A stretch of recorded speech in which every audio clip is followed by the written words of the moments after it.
Hey everybody, welcome to week 6.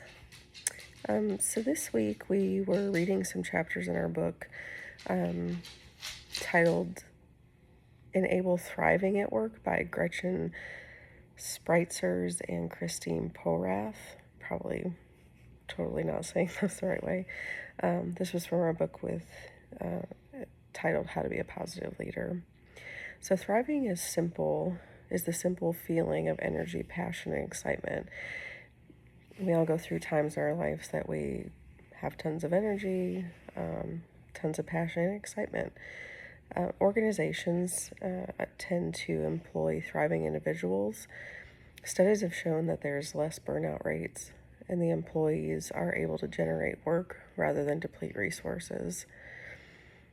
If you've ever been in a workplace that you have had the feelings of burnout, you are not thriving. You're kind of down the dumps. You're not making progress, not making dates. So having employees that are thriving produce positive outcomes for organizations. So in a thriving state, people experience better health, and in return, people experience better health, and this in return requires fewer missed days of work. There's actually been shown a decrease of doctor visits. Workers report increased job satisfaction and a stronger commitment to the company that they work for. Workers also want to learn and continue their education when they were in a thriving state. So to give an example of thriving, for me personally, the first one would have been when I first became a nursing assistant 20 years ago before I became a nurse. I was learning everything that I possibly could learn. Would stay later for in-services. I did tons of continuing education. I remember bringing my parents to the nursing home to meet each one of my patients. I would stay over to help. That did lead into, some burnout at some point. That kind of job can wear you out very quickly.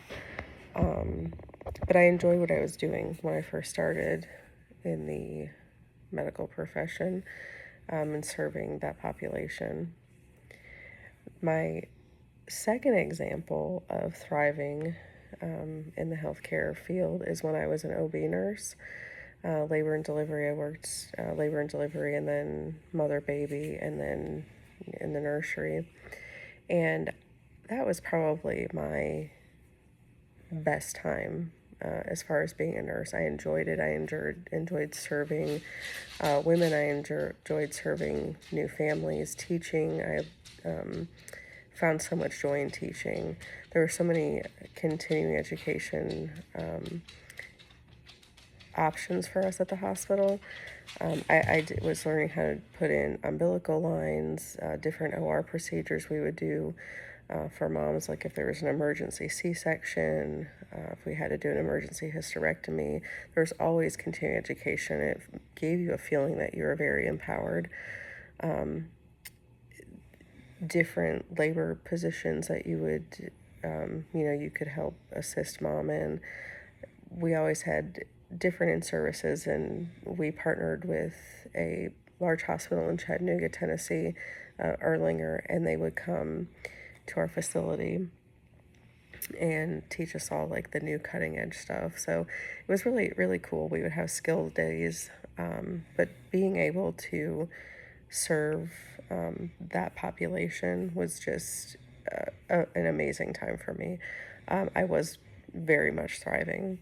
So one of my questions for you, my first question is, what is an example in your personal or your work life that you were thriving? Was there a time period that you really felt good about where you were at and what you were doing?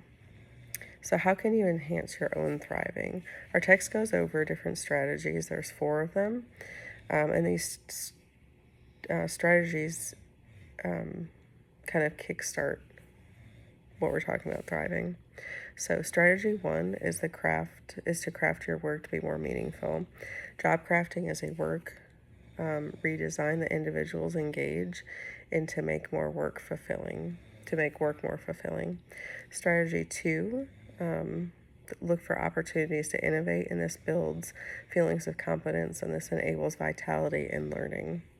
Strategy 3 is investing in relationships that energize, relationships that fuel thriving, positive relationships at work, aid in motivation, engagement, and well being, and then the importance of social networking.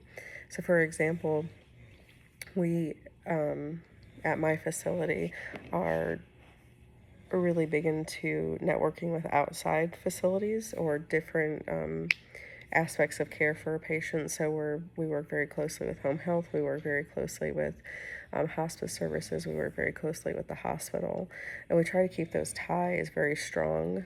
The especially the long-term care facilities are a very small, close-knit network of people, and it helps us, like when we're discharging a patient, to have those good relationships, or if people out in the community need our services, by having those relationships with other networks, it just makes the continuity of care for patients better. And then strategy number 4 is taking care of your health through energy management, and this is exercise and movement such as cardio and strength training, nutrition, and sleep all have positive effects on our mood. So what are some, this is my second question, what are some examples of ways that you take care of your health? Recently, I've kind of been on this journey of better health wellness, and kind of setting up for me some boundaries that have helped me gain some much needed sleep and rest, and just periods of time that I can kind of reset. Me personally, it has been a rough kind of 6 months or so. Just a lot with my, I've got 5 children, and my mother was kind of unwell for a while, and still, touch and go with that. And so I had to kind of take a step back because I was, kind of feeling like I was losing some momentum and traction in my own life. So taking time to get out and even just walk for 15 to 30 minutes a couple times a week has been really important. Getting outside and just getting some fresh air, and then also with the nutrition part, just really watching what I eat instead of just binging or eating junk food all the time, and then setting a specific bedtime has been really important. So I appreciate you guys. I hope you all have a great week. Thanks.